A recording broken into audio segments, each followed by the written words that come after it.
Pertama sekali, saya akan membentangkan bahagian pengenalan. Jawatankuasa Perwakilan Kolej Kediaman merupakan satu badan yang bertanggungjawab untuk menguruskan isu-isu terutamanya yang berkaitan dengan pelajar yang menetap di Kolej Kediaman Universiti. Tujuan ia ditubuhkan adalah untuk menjadi suara pelajar, khususnya berkaitan dengan hal-hal seperti kemudahan kolej dan juga kehidupan di sana.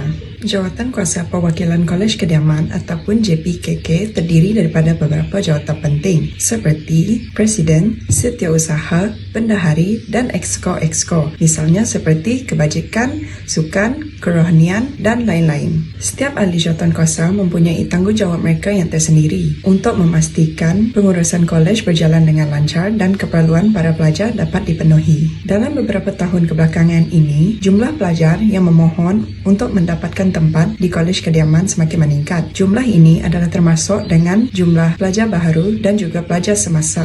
Kesannya, berlaku persaingan untuk mendapatkan tempat di Kolej Kediaman kerana ketidakmampuan kolej untuk menampung jumlah pelajar yang semakin meningkat. Pelajar yang bernasib baik ataupun bergiat aktif dengan aktiviti kolej ataupun universiti akan mendapatkan tempat, manakala selebihnya terpaksa mencari penginapan di luar kampus. Keadaan ini telah menyebabkan sesetengah pelajar untuk menggunakan pelbagai cara demi mendapatkan tempat di Kolej Kediaman, termasuklah tindakan tidak beretika seperti merasuah ahli JPKK.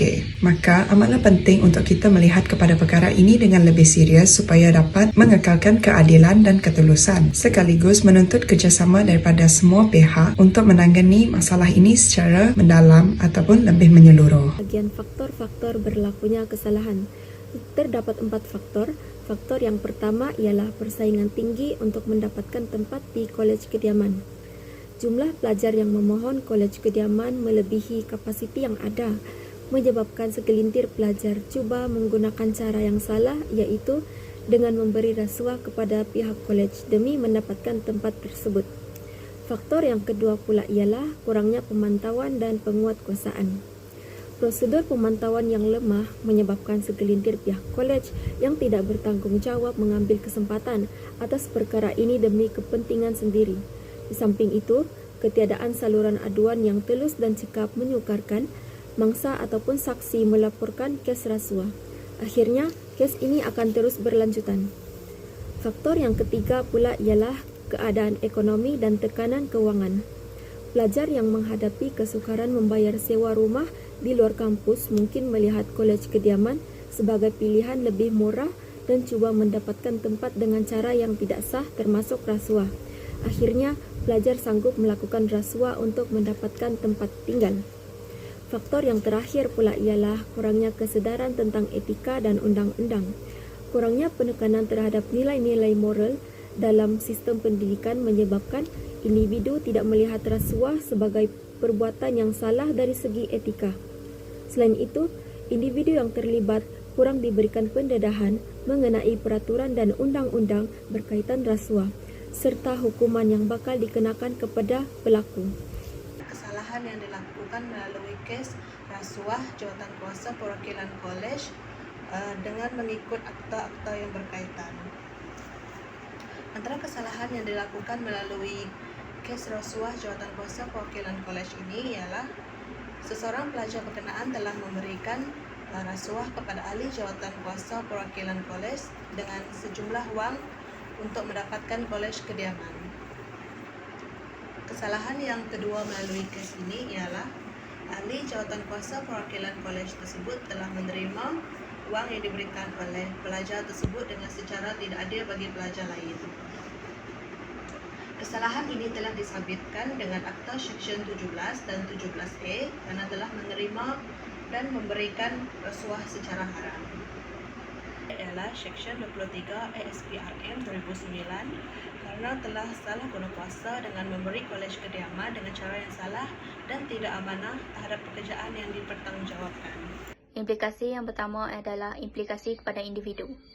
Implikasi kepada individu iaitu imej diri terjejas. Hal ini kerana pelajar yang terlibat dengan rasuah akan berhadapan dengan stigma sosial.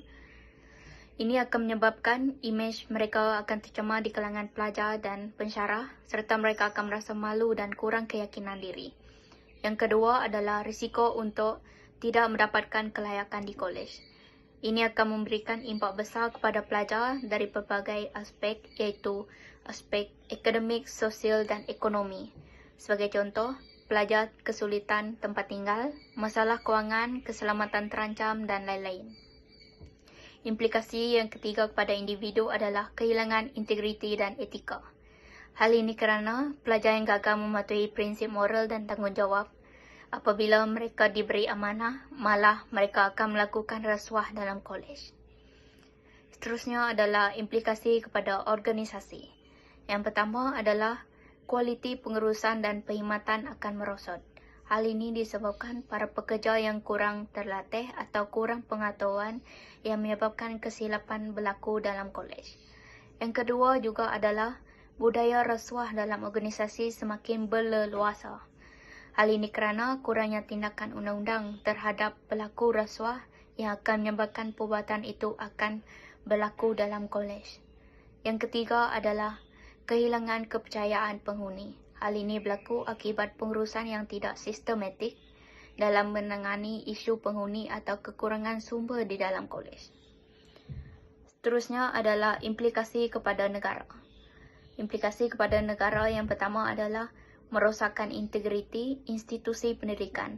Hal ini kerana layanan yang tidak adil terhadap pelajar atau berdasarkan latar belakang, status sosial atau faktor peribadi di dalam kolej kediaman.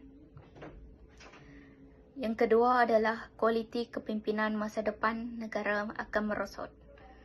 Hal ini kerana pemimpin yang ada sekarang tidak menunjukkan contoh yang baik seperti integriti dan accountability di dalam kolej. Implikasi negara yang terakhir adalah penyebaran budaya rasuah semakin meningkat. Hal ini disebabkan pemimpin yang terlibat dalam amalan rasuah memberikan contoh buruk kepada pekerja dan pelajar yang berada di dalam kolej sekarang ini. Langkah mengatasi isu integriti dan rasuah. Langkah yang pertama adalah menghukum kesalahan rasuah yang terlibat, iaitu JPK, Jawatankuasa Perwakilan Kolej dan Pelajar dengan tegas dan wajar. Contohnya, pihak universiti boleh melucutkan jawatan JPK Kolej dan menarik balik kolej kediaman yang diberikan kepada pelajar tersebut. Langkah yang kedua adalah melaksanakan dasar yang telus dan berintegriti. Contohnya, pihak kerajaan perlu melaksanakan dasar yang telus dan berintegriti dalam dasar larangan menerima dan memberi hadiah. Langkah yang ketiga adalah menyediakan saluran aduan di setiap kolej bagi memudahkan aduan dilakukan. Contohnya, pihak universiti dan kolej perlulah bekerjasama menyediakan saluran aduan di seluruh kawasan universiti, sama ada aduan secara online maupun secara fizikal. Langkah yang keempat adalah pihak kerajaan perlu mengadakan kempen anti rasuah seperti seminar, forum dan sebagainya bagi membentuk pelajar yang tidak mudah terpengaruh dengan rasuah. Langkah yang terakhir adalah mempertingkatkan kesedaran melalui pendidikan. Contohnya melalui kursus integriti dan rasuah haruslah diperkenalkan dan diperluaskan di seluruh universiti bagi membolehkan pelajar mendapat pengetahuan luas dalam bidang ini. Bahagian pengajaran. Yang pertama adalah kita haruslah jujur dalam memimpin. Pemimpin pelajar perlu menjadikan integriti dan kejujuran sebagai asas dalam kepimpinan mereka. Tindakan rasuah bukan saja mencemarkan nama baik mereka, malah akan menjejaskan kepercayaan orang lain terhadap sesuatu organisasi tersebut.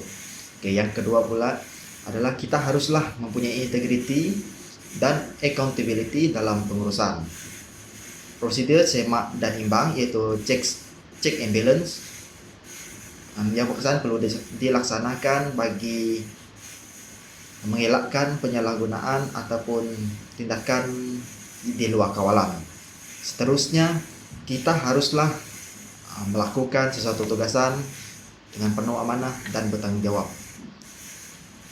Setiap individu perlu bertanggung jawab dalam memastikan keputusan mereka memberi manfaat kepada masyarakat, bukan saja untuk kepentingan diri mereka sendiri. Dan yang terakhir adalah kita mestilah adil dalam melakukan sesuatu keputusan tanpa berat sebelah. Keputusan tanpa berat sebelah harus diutamakan dalam setiap keputusan tanpa memihak kepada mana-mana pihak untuk kepentingan pribadi mereka. Kesimpulan bagi pembentangan ini ialah rasuah dalam kalangan pelajar untuk mendapatkan kolej kediaman adalah merupakan satu isu yang sangat serius sehingga boleh merosakkan integriti sistem pengurusan kolej dan akan tercetusnya ketidakadilan. Perbuatan ini bukan sahaja memberi kesan buruk kepada individu yang terlibat, tetapi juga dapat menjejaskan reputasi institusi dan akan mengurangkan peluang pelajar lain yang layak untuk menduduki kolej kediaman tersebut. Ia juga menggalakkan budaya ketidakadilan, ketidaksamarataan dan penyelewengan dalam pengurusan sumber yang sepatutnya digunakan demi kepentingan bersama.